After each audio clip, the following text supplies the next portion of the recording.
இன்னைக்கு நாம தமிழ்நாட்டோட எல்லையில் இருக்கிற மாதேஸ்வரன் மலைக்கு வந்திருக்கோம்.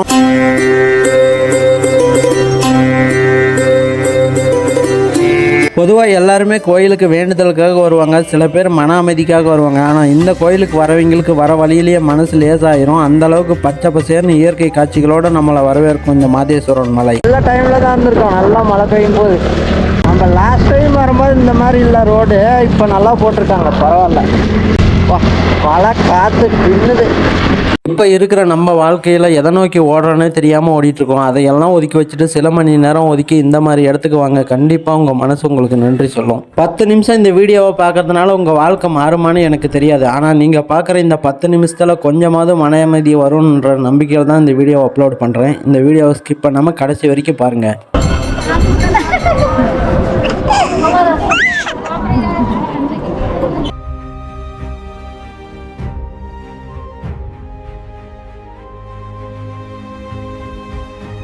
இன்றைக்கி நாம் கர்நாடகா மாநிலத்தின் சாம்ராஜ் நகரில் அமைந்துள்ள மிகவும் சக்தி வாய்ந்த ஒரு புண்ணிய திருத்தலம் மலை மாதேஸ்வர கோயிலுக்கு தாங்க போயிட்டுருக்கோம். இந்த வீடியோவில் இந்த கோயிலுக்கு எப்படி போகணும், இந்த கோயிலோட வரலாறு என்ன, இந்த கோயிலோட ஃபுல் தரிசனமும் பயணத்தின் போது எங்களோட அனுபவத்தையும் ஃபுல்லாக ஷேர் பண்ணியிருக்கேன். அதனால் வீடியோவை ஸ்கிப் பண்ணாமல் கடைசி வரைக்கும் பாருங்கள். அது மட்டும் இல்லாமல் நீங்கள் இந்த கோயிலுக்கு எப்படி போகணும், எவ்வளோ செலவாகும் அப்படிங்கிற முழு விளக்கமும் இந்த வீடியோவில் இருக்க போது வீடியோவை ஸ்கிப் பண்ணாமல் கடைசி வரைக்கும் பாருங்கள். நீங்கள் இப்போ தான் நம்ம ஜங்கல் ஜர்னி சேனலை பார்க்குறீங்கன்னா மறக்காம சப்ஸ்கிரைப் பண்ணி பக்கத்தில் இருக்கிற பெல் பட்டன் அமைக்கி வச்சுக்கோங்க. இது போல பல வீடியோ வந்துட்டே இருக்கும். இப்போ வாங்க வீடியோக்குள்ள போகலாம். மலை மாதேஸ்வர கோவில். இந்த கோவிலுக்கு நீங்க பப்ளிக் டிரான்ஸ்போர்ட்ல போற மாதிரி இருந்தா சேலம் மாவட்டம் மேட்டூர் மேட்டூர்ல இருந்து பப்ளிக் டிரான்ஸ்போர்ட்ல போற மாதிரி இருக்கும். மேட்டூர்ல இருந்து இந்த கோயிலுக்கு போறதுக்கு அடிக்கடி பஸ் இருக்கு. காலையில் 5:30 மணிலேருந்து நைட்டு 10 மணி வரைக்கும் பஸ் இருக்கு. மேட்டூர்ல இருந்து பயண நேரம் பார்த்தீங்கன்னா கிட்டத்தட்ட 40 நிமிஷத்துல இருந்து 1 மணி நேரம் எடுத்துக்கிறாங்க. டிக்கெட் காஸ்ட்னு பார்த்தீங்கன்னாக்கா கவர்மெண்ட் பஸ்ல 50லேருந்து 150 ரூபா வரைக்கும் சார்ஜ் பண்றாங்க. பிரைவேட் பஸ்ல 45 ரூபாயிலேருந்து 200 ரூபா வரைக்கும் சார்ஜ் பண்ணுறாங்க.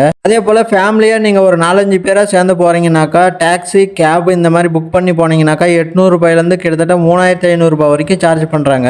நாங்கள் இந்த கோயிலுக்கு மேட்டூர்லேருந்து 2 வீலரில் தான் போனோம். கிட்டத்தட்ட 300 ரூபாய் வரைக்கும் பெட்ரோல் சார்ஜ் ஆச்சு எங்களுக்கு. முடிஞ்ச வரைக்கும் இந்த கோயிலுக்கு ஓன் வெஹிக்கிளில் போகிற மாதிரி பாருங்க. ஃப்ரெண்ட்ஸும் கூட இல்லை ஃபேமிலியோ ஒரு 2-3 பேராக சேர்ந்து போனீங்கன்னா இந்த வழியில் அந்த இயற்கை காட்சிகளை ரசிச்சுட்டே போகலாம். அது மட்டும் இல்லாமல் நம்ம பிடிச்ச இடத்துல நிறுத்தி ஃபோட்டோ வீடியோஸ் எடுத்துக்கலாம். அவ்வளோ இடம் இருக்குது போகிற வழியில். மேட்டூரை தாண்டினதுமே ஃபுல் டீப் ஃபாரஸ்ட் தான். நீங்கள் பார்த்தீங்கன்னா காலையில் நேரத்தில் போனீங்கன்னா இந்த இடத்துல நிறைய வைல்டு அனிமலை பார்க்கலாம். நாங்கள் போகிற வழியில் நிறைய மான்கள் இருந்துச்சு. வழியிலேயே விதவிதமான குரங்கு அனிமல்ஸ் எல்லாம் நிறைய பார்த்தோம். அது அப்படியே ஒவ்வொன்றா வீடியோவில் பார்த்துட்டே போனோம். மலை வர இடத்துல இங்கே பாருங்க, ஒரு வித்தியாசமான குரங்கை பார்த்தேன்.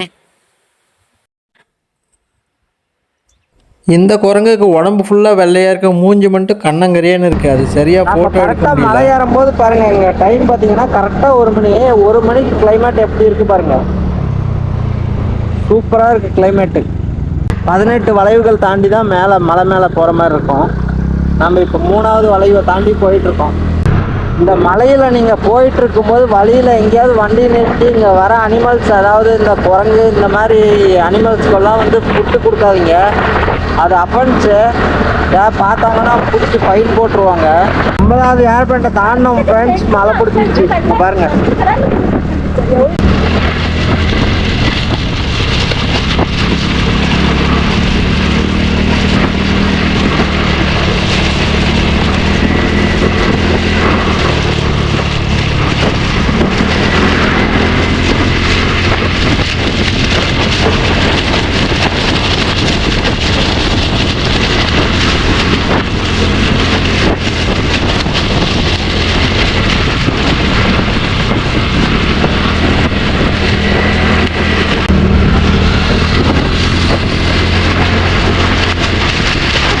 வந்துட்டோம் கோயிலுக்கு.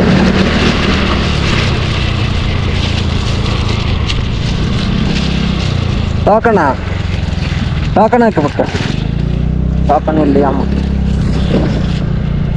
நம்ம வரும்போது கரெக்டாக ஒரு பஸ்ஸு கிளம்பி போயிட்டுருக்கு பாருங்க. எந்த பக்கம் போகணுன்னு தெரியலையே. இப்படிதான் போகணும்னு நினைக்கிறேன். கரெக்டாக நம்ம வரும்போது ஒரு பஸ்ஸு கிளம்புது. 1 மணி நேரத்துக்கு ஒரு 1/2 மணி நேரத்துக்கு ஒரு பஸ்ஸு போயிட்டே இருக்கும். நீங்கள் கர்நாடகா பக்கம் வந்தாலும் சரி, தமிழ்நாடு பக்கம் வந்தாலும் சரி, எல்லா பக்கமும் போகிறதுக்கு பஸ் இருக்குங்க.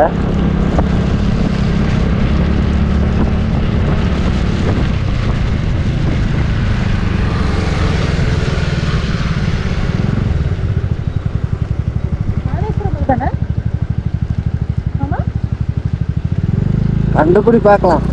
சத்தியமா மாதேஸ்வரம் மலைக்கே கூட்டிட்டு வந்தாலும் ஞாபகம் இருக்காது. ரொம்ப நாள் ஆச்சு போயிட்டு வந்தது.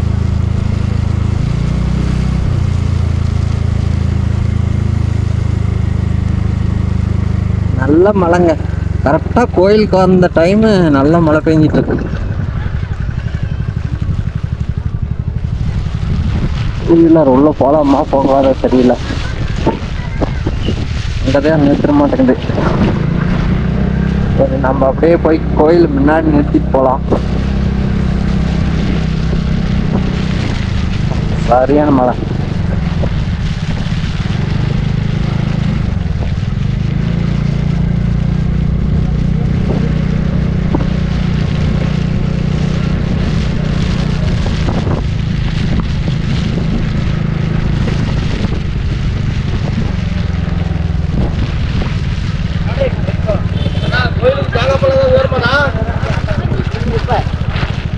சரிங்க.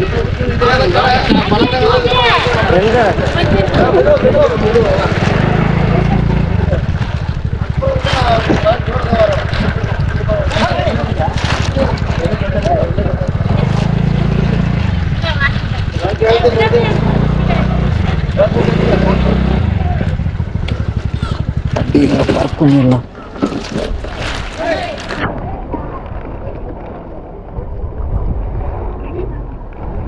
அப்படி பார்க் பண்ணியாச்சு. ஃபுல்லாக மழையில் நனைஞ்சிட்டோம். கொஞ்சம் எடுத்துட்டு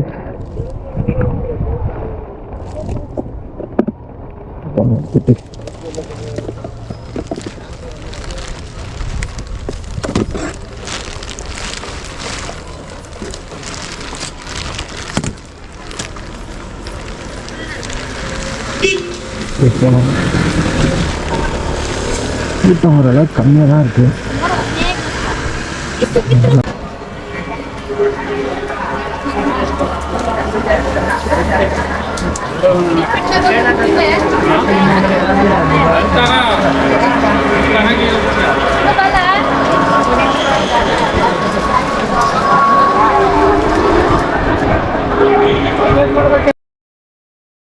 கோயிலுக்கு முன்னாடியே மிக பிரம்மாண்டமாக ஒரு அரண்டா ஒன்று கட்டிட்டு இருக்காங்க. வர பக்தர்கள் அங்கே தங்கிக்கிற மாதிரி கிட்டத்தட்ட ஒரு 3000 பேர்லேருந்து 4000 பேர் கூட தாராளமாக தங்கிக்கலாம். அந்த அளவுக்கு மிக பிரம்மாண்டமாக இருக்குது. இந்த கோயிலுக்கு தமிழ்நாடு மட்டும் இல்லாமல் கர்நாடகாவிலேருந்து நிறைய பேர் வராங்க. இந்த கோயில் ஆக்சுவலி வந்து கர்நாடகாவுக்கு சேர்ந்தது தான். ஒரு காலத்தில் வந்து தமிழ்நாட்டுக்கு சேர்ந்ததாக இருந்துச்சு. தமிழ்நாடும் கர்நாடகாவும் பிரியும் போது வந்து இது கர்நாடகாவுக்கு சேர்ந்துருச்சு. ஆனால் இந்த கோயிலுக்கு பார்த்தீங்கன்னா அதிக அளவில் இந்த இடத்துல தமிழர்கள் தான் இருக்காங்க. கர்நாடகா பேர் ஒரு சில பேர் தான் இருக்காங்க. இந்த வராண்டாவை தாண்டி அப்படியே நம்ம கிராஸ் பண்ணி உள்ளே போனோம்னா தான் கோயிலோட முன்பகுதி. அங்கே தான் போயிட்டுருக்கோம். வாங்க. நாங்கள் இந்த கோயிலுக்கு போகும்போது சரியான மழை. வழியில் கரெக்டாக அந்த கோயிலுக்கு போகும்போது மழை விட்டுருச்சு. இந்த கோயிலில் வண்டியில் வரும்போது கூட நீங்கள் பார்த்துருப்பீங்க மழை பெஞ்சிட்டு இருந்துச்சு. ஆனால் கரெக்டாக அந்த கோயிலோட நுழைவாயில் மாதேஸ்வரம் மலைக்கு வந்தால் உஷாராக இருங்க, இல்லைன்னா பிடிச்சி பட்டை போட்டு விட்ருவாங்க. இங்கே பாருங்கள், இங்கே பாருங்கள். நான் நின்றுட்டு சும்மா கோயிலை பார்த்துட்டு தான் பிடிச்சி பட்டை போட்டு விட்டாங்க. 10 ரூபா கொடுன்னு கேட்குறாங்க. நான் கேட்கவே இல்லை, பிடிச்சி அதுக்குள்ளே நாமத்தை போட்டு விட்டாங்க. இப்போ நீங்கள் பார்த்துட்டு இருக்கிற இந்த நுழைவாயில் தான் ஆரம்ப கட்டத்தில் நுழைவாயிலாக இருந்தது. இதை தான் பயன்படுத்திட்டு இருந்தாங்க. ஆனால் இப்போ என்ன காரணமோ தெரியல, க்ளோஸ் பண்ணியிருக்காங்க. இதுக்கு பக்கத்துலேயே மிகப்பெரிய ஒரு கோபுரம் ரெடி ஆகிட்டுருக்கு. அந்த வழியாக தான் கோயிலுக்குள்ளே போகிற மாதிரி இருக்கும். சரி, வாங்க போகலாம்.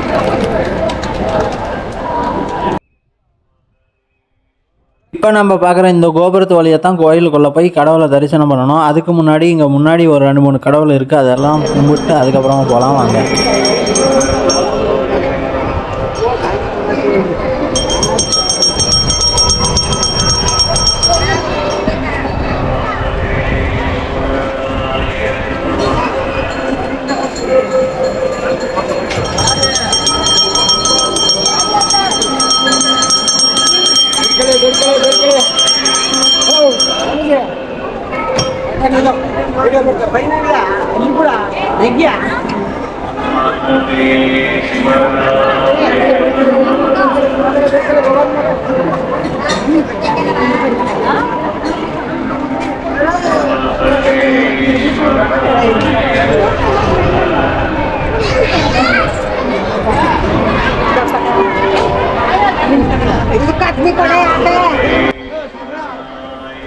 இப்போ இந்த வண்டியில் பார்க்குறோம் இல்லையா, சேம் இதே மாதிரி சிவன் சிலை தான் இந்த கோயிலோட உள்புறத்துலையும் வச்சுருக்காங்க. அதாவது இது வந்து அந்த சாமியோட காப்பி. இந்த சாமி சிலைகளெல்லாம் இந்த வண்டியில் வந்து ஊர்வலம் போகிறதுக்காக செஞ்சு வச்சுருக்காங்க. மாலை வந்து 5லேருந்து 7 மணிக்குள்ளே இந்த சாமி இந்த கோயிலை சுற்றி உள்பிரகாரத்தை ஒரு சுற்றிட்டு வருவாங்களாம். அதுக்காக தான் எல்லாம் வந்து ரெடி பண்ணிகிட்டு இருக்காங்க. இப்போ வாங்க உள்ளே போய் நம்ம சிவனை பார்த்துட்டு வந்துடலாம். கோயிலுக்கு உள்ளே போனதுமே முதல்ல நம்ம பார்க்க போகிற கடவுள் விநாயகர் தான். அவரை கும்பிட்டு அதுக்கப்புறமா சிவபெருமானை பார்க்க போகலாம். உள்ள கோயிலுக்குள்ளே ஃபோட்டோ வீடியோ எடுக்க அனுமதி இல்லை. இந்த கோயிலை சுற்றியும் அப்படியே காட்டுறேன் பாருங்கள். இந்த கோயிலோட கட்டுமான கலையே அவ்வளோ அற்புதமாக இருக்குது. ஒவ்வொரு சிலையும் சின்னதாக இருந்தாலும் அவ்வளோ நேர்த்தியாக பார்த்து செஞ்சுருக்காங்க. அது மட்டும் இல்லாமல் இந்த பக்கம் பார்த்திங்கன்னா இந்த கோயிலோட வரலாறும் இந்த கோயில் எப்படி உருவாச்சு அப்படிங்கிறதையே ஒரு சிற்பங்களாக சின்ன சிற்பங்களாக வந்து செதுக்கி ஒரு மணிமண்டபம் போல் அமைச்சிருக்காங்க. கேமராவில் பார்க்குறது தூரத்துலேருந்து அது வந்து ஒரு ஃபோட்டோ மாதிரி தான் தெரியும். ஆனால் அது ஃபோட்டோ இல்லை, ஒவ்வொரு சின்ன சிலைகளும் தத்ரூபமாக நம்ம கண்ணு முன்னாடியே பார்க்குற மாதிரி சிலையை வடிவமைச்சிருக்காங்க. அது பார்க்குறதுக்கே அவ்வளோ அற்புதமாக இருக்குது. இல்லை சாமி தரிசனமெல்லாம் முடிச்சுட்டு அப்படியே கோயிலோட பின்னாடி வந்தீங்கன்னா இங்கே அன்னதானம் கூட இருக்குது. அதுக்கு அப்படியே ஆப்போசிட்டில் மிக பிரம்மாண்டமாக ஒரு நந்தி இருக்கும். அந்த நந்தி தான் நம்ம இப்போ பார்த்துட்ருக்கோம். இந்த நந்தி இருக்கிற இடத்துலேருந்து இந்த கோயிலை பார்த்தீங்கன்னாக்கா ஏதோ நாமளே அந்த நந்தி மேலே ஏறி ஒரு மலைக்கு மேலே இருந்து இந்த கோயிலை பார்க்குற மாதிரி அவ்வளோ அருமையாக இருக்கும். சுற்றியும் மலைகள் நடுவில் இந்த கோயில் பார்க்குறதுக்கு அவ்வளோ கண்கொள்ள காட்சியாக இருக்கும். நம்ம இப்படியே வந்தோம்னாக்கா இந்த இடத்துல எல்லா சாமியும் கும்பிட்டு முடிச்சுட்டு வெளியே போகலான்ட்டு இந்த இடத்துல வந்தீங்கன்னாக்கா இந்த மூலையில் இந்த கோயிலோட யானை லக்ஷ்மியை கட்டி போட்டு வச்சுருப்பாங்க. நீங்கள் வந்து ஒரு 10 ரூபாய் 20 ரூபாய் கொடுத்துட்டு உள்ளே போனோம்னாக்கா நமக்கு அழகாக ஆசீர்வாதம் பண்ணி அனுப்பிவிடும்.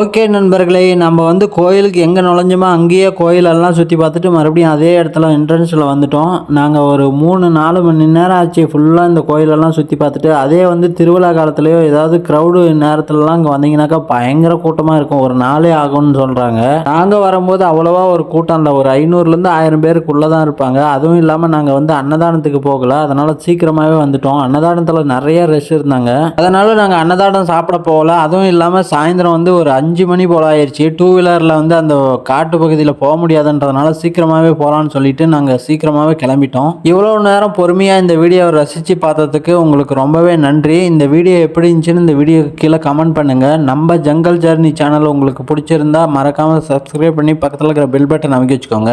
நம்ம சேனலில் இது வரைக்கும் யாருமே போகாத பல இடங்களுக்கு ட்ராவல் பண்ணி நம்ம அதையெல்லாம் அழகாக படம் பிடிச்சி நம்ம சேனலில் அப்லோட் பண்ண போகிறோம். கண்டிப்பாக உங்கள் சப்போர்ட் எனக்கு தேவை. நீங்கள் பண்ணுற ஒவ்வொரு சப்ஸ்கிரைபரும் எனக்கு ரொம்பவே மோட்டிவேஷனாக இருக்கும். இவ்வளோ நேரம் ஸ்கிப் பண்ணாமல் நம்ம சேனலை சப்ஸ்கிரைப் பண்ணி அழகாக இந்த வீடியோவை பார்த்ததுக்கு ரொம்பவே நன்றி. அடுத்து இது போல் நல்ல வீடியோவோடு உங்களை சந்திக்கிறேன். டாடா பாய்.